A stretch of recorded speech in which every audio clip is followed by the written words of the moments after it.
Assalamu alaikum students. Today our topic of discussion is linkage and crossing over.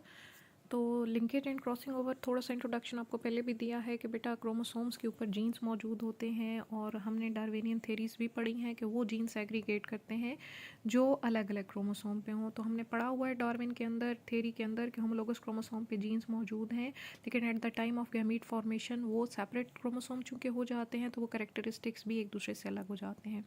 तो कई लोगों ने इन experiments को बाद में फॉलो करने की कोशिश की, लेकिन उनके रिजल्ट सेम नहीं आए। जब सेम नहीं आए तो मज़ीद स्टडी करने पे पता चला कि वो जीन्स जो उन लोगों ने सेलेक्ट कर लिए थे वो एक ही क्रोमोसोम के ऊपर पाए जाते थे, और वो जब भी क्रोमोसोम सेग्रीगेट करते, फॉर एग्जांपल जब गैमीट्स बनेंगे ये दोनों क्रोमोसोम अलग हो जाएंगे, लेकिन वो जीन्स जो एक क्रोमोसोम पे हैं वो अलग नहीं हो पाते। तो ऐसी जीन्स को लिंक्ड जीन्स का नाम दिया गया कि those genes which are present on the same chromosome they are called linked genes and this phenomena is called linkage. तो ये मैं आपको पहले भी बता चुकी हूँ। अब लिंकेज को तोड़ने का भी तरीका है कि नेचर में क्या होता है कि समटाइम्स आपने पहले से पता किया हुआ है कि जी ये जीन्स लिंक्ड हैं और ये हमेशा पेरेंटल कॉम्बिनेशन में ही आएंगे, जिसमें पेरेंट्स में मौजूद हैं ऑफस्प्रिंग्स में भी उसी कॉम्बिनेशन में आएंगे। लेकिन आपके पास जब आप क्रॉस करते हो तो कोई नया कॉम्बिनेशन आ जाता है। वो नया कॉम्बिनेशन जब आता है तो फिर हमें सोचना पड़ जाता है कि लिंकेज था, एक ही क्रोमोसोम पे जीन्स थे तो कैसे अलग हुए। तो वो प्रोसेस जिससे लिंक्ड जीन्स को सेपरेट किया जाता है, that process is called crossing over. ये हम मियोसिस में पढ़ भी चुके हैं कि मियोसिस के अंदर होमोलोगस पेयर जो होते हैं, जो नॉन सिस्टर क्रोमेटिड्स होते हैं, अब ये एक होमोलोगस पेयर आपको नज़र आ रहा है, तो ये जो नॉन सिस्टर यानी जो सेंट्रोमियर शेयर नहीं कर रहे होते, वो क्रोमेटिड्स आपस में सेगमेंट्स एक्सचेंज कर लेते हैं। तो वो जीन्स जो यहाँ पे लिंक्ड थे उनका लिंकेज ब्रेक हो गया। That process is called crossing over.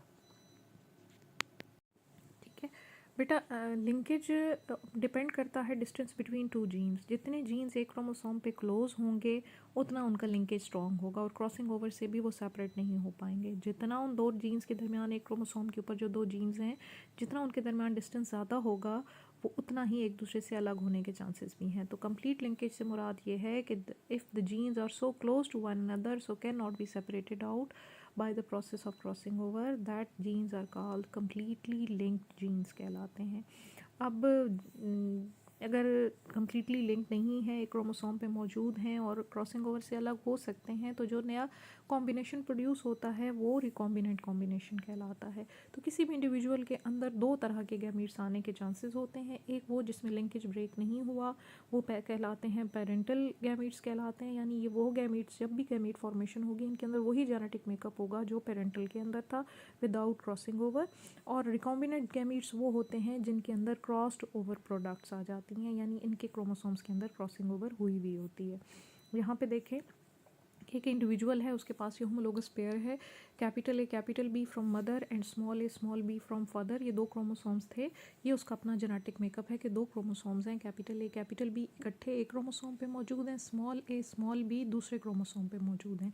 जब इस इंडिविजुअल के आगे से गैमीट्स बनेंगे तो उसके पास ये दो पॉसिबिलिटीज़ हैं। अगर क्रॉस ओवर नहीं होती तो उसके पास ये पेरेंटल कॉम्बिनेशन यानी जो अपना कॉम्बिनेशन था वही गैमीट्स में मौजूद है।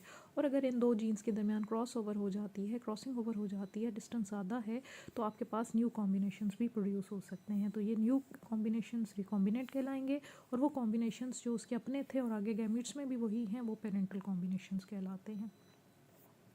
एग्ज़ाम्पल में अगर हम देख लें तो हमारे पास मेज़ की एग्ज़ाम्पल है। मेज़ के अंदर जो उसके सीड्स होते हैं उनके कलर्ड एल्यूरॉन हो सकता है या कलरलेस एल्यूरॉन हो सकता है, सॉलिड फुल होता है यानी गूदे से भरा हुआ, या श्रंकन फॉर्म में भी हो सकता है। अब ये कलर्ड दो करेक्टर मैंने डिस्कस किए हैं, एक सीड कलर का कहा है, एल्यूरॉन का कलर है, और दूसरा उसकी शेप है यानी वो फुल है या श्रंकन है।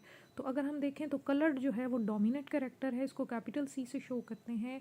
रिसेसिव इसका कलरलेस है, इसी तरह से फुल एंडोस्पर्म डोमिनेंट है श्रंकन के ऊपर। ठीक है, तो अगर हमने एक क्रॉस किया है कलर्ड और, यानी ये दोनों जो कलर्ड और फुल वाले जीन्स हैं ये एक ही क्रोमोसोम पे मौजूद हैं। इसी तरह से श्रंकन और कलरलेस के जो जीन्स हैं वो एक ही क्रोमोसोम पे हैं, लिंक्ड जीन्स हैं। इनको जब हमने ऐसे दो स्पीशीज़ का क्रॉस किया तो हमारे पास जो रिकॉम्बिनेंट्स F1 जनरेशन में हमारे पास कॉम्बिनेशंस आए वो ये आए। यहाँ पे देखें यही चार थे, कलर्ड और फुल, ये पेरेंटल कॉम्बिनेशन है, ये तकरीबन हमारे पास 45% आया। दूसरा हमारे पास कलर्ड और श्रंकन, ये न्यू कॉम्बिनेशन है, एक करेक्टर इधर का और एक इधर का, ये हमारे पास 5% आया, यानी रिकॉम्बिनेंट का प्रोपोर्शन बहुत कम है। इसी तरह से कलरलेस के साथ फुल, ये भी रिकॉम्बिनेंट है, ये भी इसकी प्रोपोर्शन कम है, हमारे पास 4% आया है। और ये पेरेंटल कॉम्बिनेशन था, रिसेसिव कैरेक्टर दोनों इकट्ठे हैं, ये भी 46%। तो आप देखो कि पेरेंटल कॉम्बिनेशन जो है वो ज़्यादा है एज़ कम्पेयर टू रिकॉम्बिनेंट। तो ये जीन्स जो हैं मोस्टली जो डोमिनेंट हैं ये स्टे टुगेदर, यानी इकट्ठा रहना जो है वो नेचर के अंदर यही रूल है कि ये दो करेक्टर्स जो हैं नेचर फेवर करती है कि इकट्ठे रहें, कॉम्बिनेशंस जो हैं स्किन के कम आते हैं।